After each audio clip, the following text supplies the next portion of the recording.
The other main event of the night was the men's 1500 metres, with Steve Cram leading the British challenge, along with Colin Reitz, Jack Buckner and the Scottish champion Alistair Curry.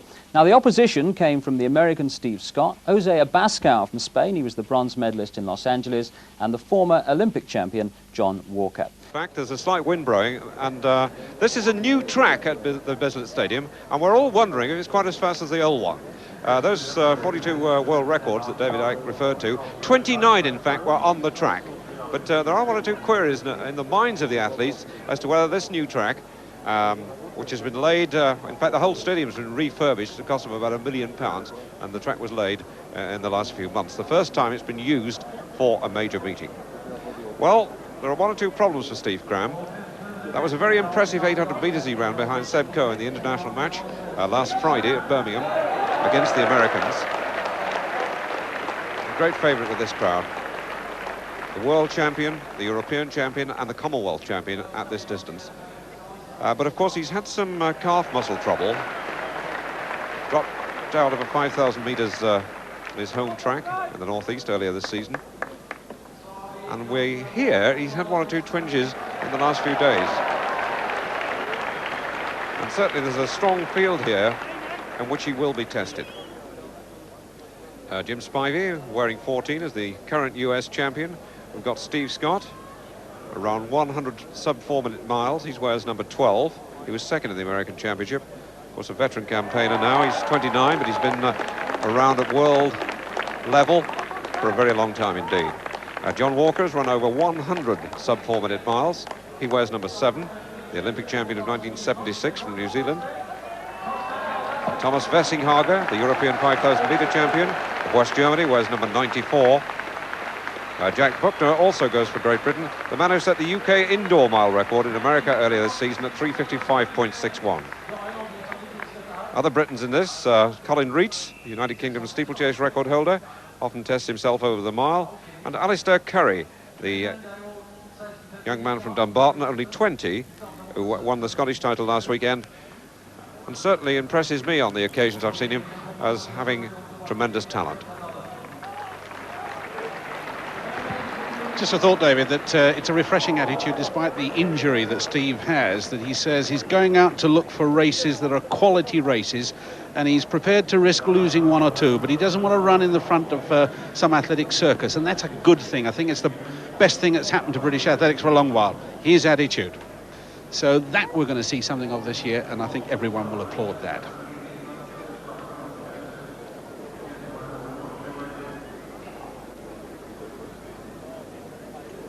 Certainly very impressive start to the season by Cram. His race against Coe last week was his first major speed race of the season. And of course, he held Coe to some 2 metres, and Coe is in tremendous form. The problem we understand actually is in Steve's left calf muscle.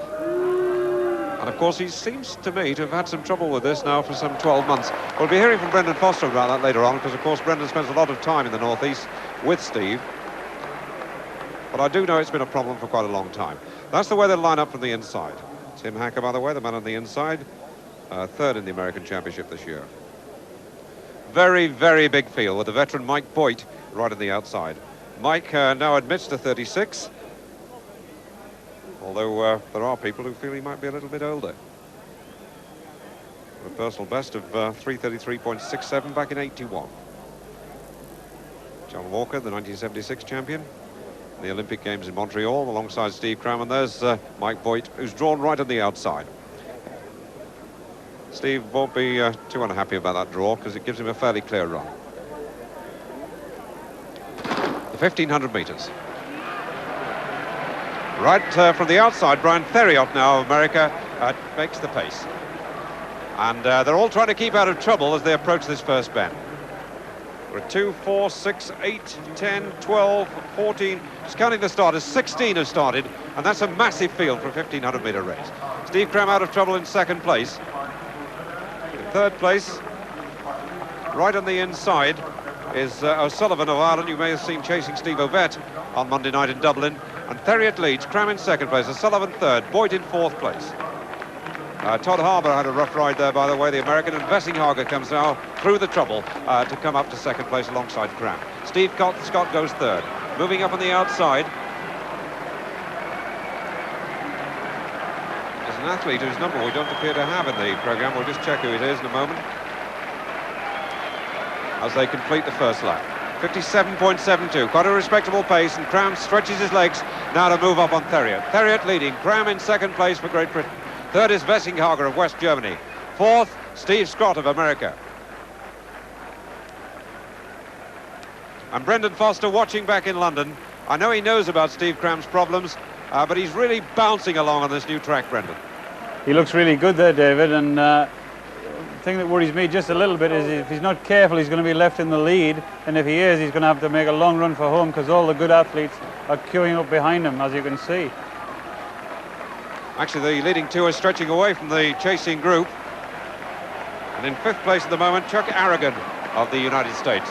So, Theriot leading as they approach 800 metres. Cram in second place for Great Britain. Third is Steve Scott. Fourth is Wessinghager. Fifth is Aragon. Chuck Aragon, who is fourth in the American Championship, and there's the 800-metre time, and it's fast at 1:54.74. The world record, of course, held by Steve Ovett, set in 1983 at 3:30.77. And the wind seems to have dropped. Very cool evening indeed, though, with a lap and a half left, and Cram takes it on. And what a great competitor this lad is. He looked back, saw there was a gap, and was brave enough to go with 600 metres to go. Just relaxing there in front, breathing well controlled, and he's chased by Steve Scott. A fine piece of thinking there by Cram. He looked back to see where the trouble was. There was no trouble, so he took advantage of the lead he's got, and he stretched it now to about 10-11 metres. There's the bell. 2:37.4 at the bell, and Cram away by himself, chased by the many times American champion Steve Scott. Jack Buckner in the picture now in fourth place. But Cram away by himself. Approaching the 200-metre mark, and he's really kicking very hard indeed, and he's going away from this world-class field. He's actually taken some 8 to 10 further metres out of Steve Scott, and they're making no impression at all.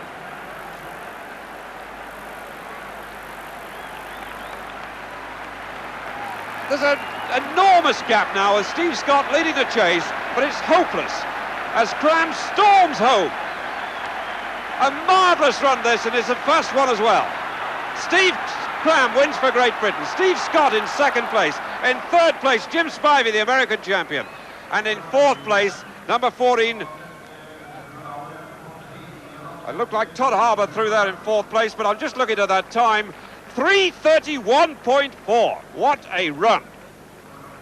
The third fastest in history. Only Ovett and Sidney Marie have bettered that time. The perfect run there by Steve Cram. He did it by himself. And he did it because he believed in himself, and he just dismissed the rest from 600 metres out. A marvellous piece of front running, bold enough to take the chance when the chance came, and he absolutely destroyed this field. Steve's fastest time previously, 3:31.66, he's just inside that, and Brendan, a piece of very, very clear and confident thinking by Cram, and superb running as well. Well, we all knew that he was better than he's ever been through the winter of this year. He's actually translated it onto the track, David, and that was an awesome performance. I mean, the third fastest time in history, and he made it look like a long distance race. And I mean, that was a world-class field behind him, and the prospect of the season, the next meeting in Oslo, for Steve to run against Awita, maybe Sebastian Coe, and maybe Cruz. I mean, what a fantastic race that'll be. But like they've all told us during the winter, that world record's under threat, and you've got to believe it after that. Well, he was less than a second outside the world record. There's Willie Banks, the new world record holder of the triple jump, who's injured tonight and not competing, saying well done, and it really was a fine, fine run.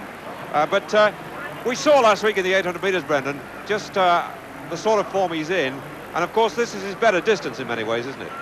Well, certainly this is his best distance, and like you, I was impressed with his 800 metres opening. Imagine what he's going to be like, David, when his leg's better.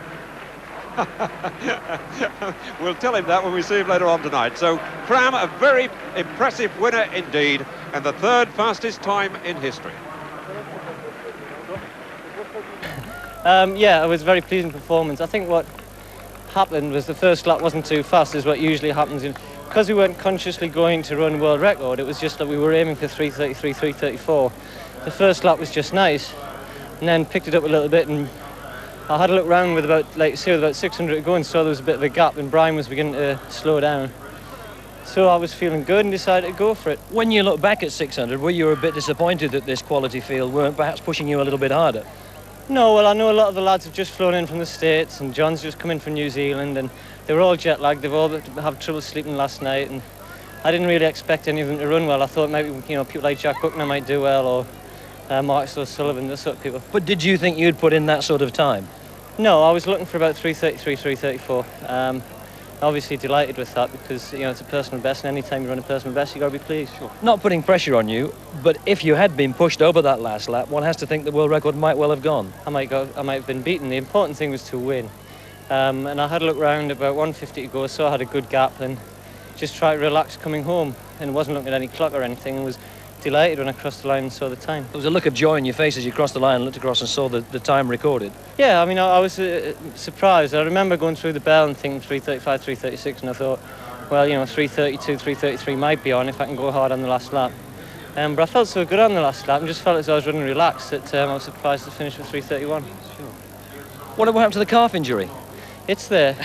It's there. It's hurting me right now. I thought I would get through the race. It just depends on how it reacts afterwards and tomorrow morning, and hopefully it'll not be too bad. It doesn't feel as bad as it did after Friday anyway. With that time now on the records, a personal best, what more for the season for you? Where do you think you can get to? I just want to keep improving, that's all. If I only knock a tenth off each time, I'll be happy. It's just nice to be improving. You know, I know I've had a good winter, and things have been going reasonably well apart from this calf injury.